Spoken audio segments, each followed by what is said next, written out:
You know, everybody's talking about the big dog nowadays. How do I get better with this thing? And everybody thinks immediately when you think better, you think, I need to hit it so far I can't see it. I'm not going to lie, distance helps. But accuracy is still really important, particularly at the amateur level. It might not be as important for the PGA Tour player because they've got massive club head speed and they can get themselves out of situations that you can't because they're hitting an 8-iron when you would be hitting a fairway wood or a hybrid. It's different.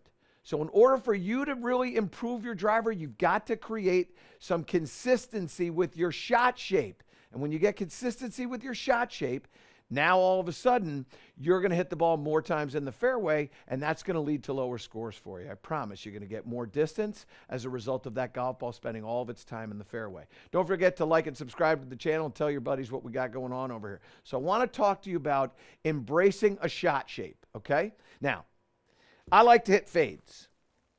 And the reason why I like to hit fades is, one,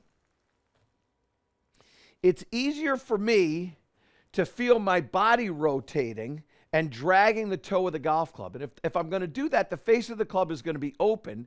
And if the face is open, the ball's going to curve to the toe side of the club. And if it curves that way, all I got to do is swing this to the left. And I don't really pay attention to how much I'm swinging it to the left. I just swing it to the left. So I get set up. I aim down the middle of this fairway. I'm going to just swing this to the left and let the toe stay behind the heel. And when I do that, now what you can see is that golf ball fades, does exactly what I want, and boom, it's in the fairway. Easy one to track down.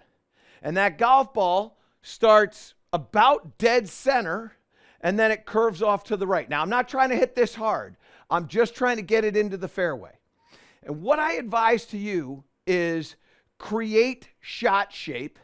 And when you start to create shot shape, you got to have your kind of go-to shot shape. On the PGA Tour nowadays, everybody wants to fade it. And when they get under pressure, everybody fades the golf ball. That's what they do because it's easy to drag the toe of the golf club across the golf ball.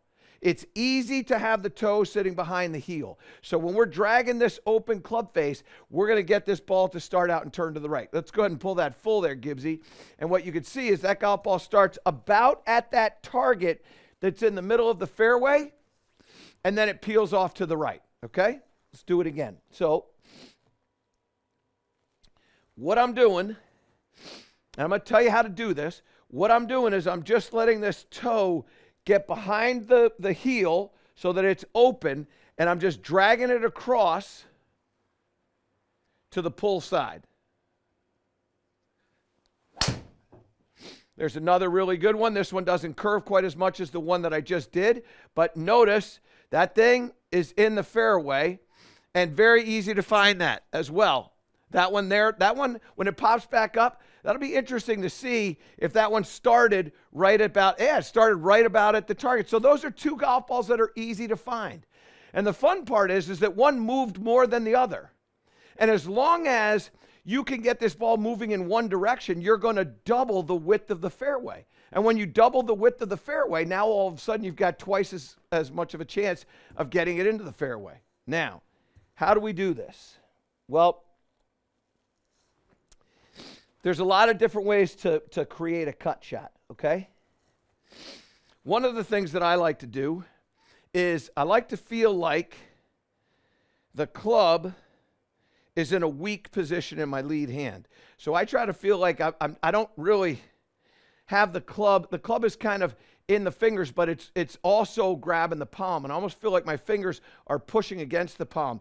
Instead of grabbing it where my hand like that is on top. You can go ahead and close in on that one, Gibbsy.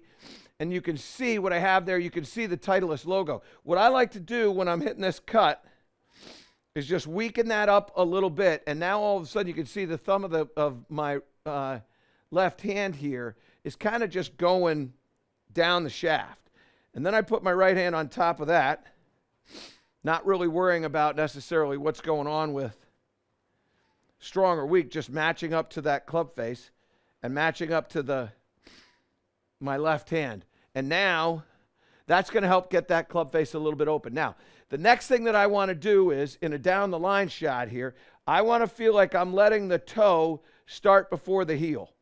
So I want to feel like that club is going to just open a little bit.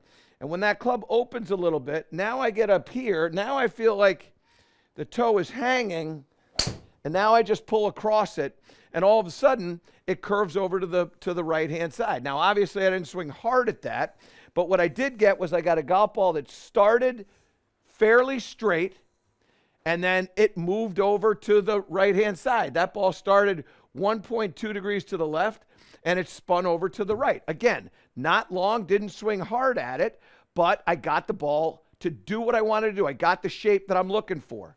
Okay? Now, how do we ensure the face isn't going to flip? So one of my favorite drills that I've done, and I've done this drill, I'm not kidding you, I can remember back in 1988, 87 to 88, that winter. So 87 to 88, learning this drill, and I've done it literally every single year since that point. So almost 40 years. You grab the club about 2/3 of the way down the shaft, and you set up like this so that the grip of the golf club is outside of your hip. Now, they call it a rib buster. You're going to swing through here and not let that handle hit you in the side. So if I flip my hands and go like that and let the club face square up, all of a sudden you can hear that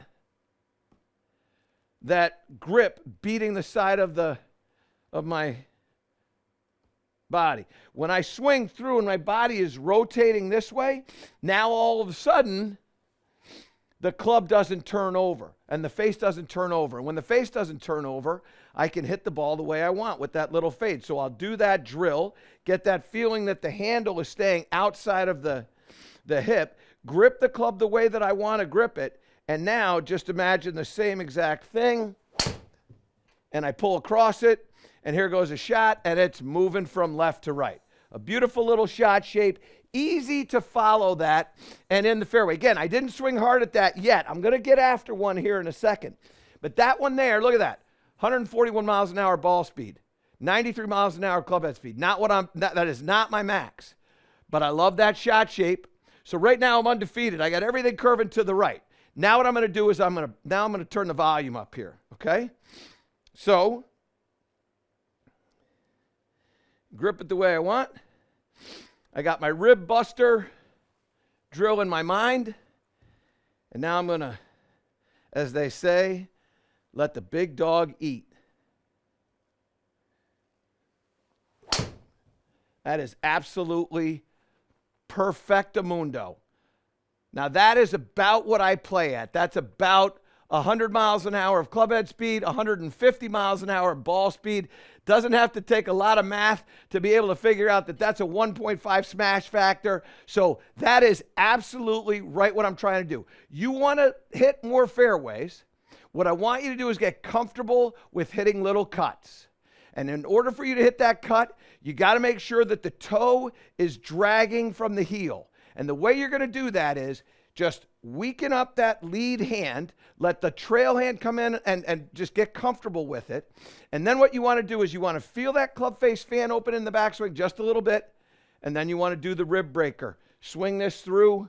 Don't let that handle hit your ribs. And I'm telling you, when you do that, you are going to spend a lot of time, buy some sunblock because you're going to be in the sunshine a lot. You're going to give yourself a lot of opportunities for pars and for birdies because you're going to be in the fairway with nothing in your way, looking right down the chimney there of that flag stick. And I promise you, you're going to shoot lower scores. Get that ball in the fairway. Enjoy it. To improve all parts of your game, subscribe to my channel and click the link below.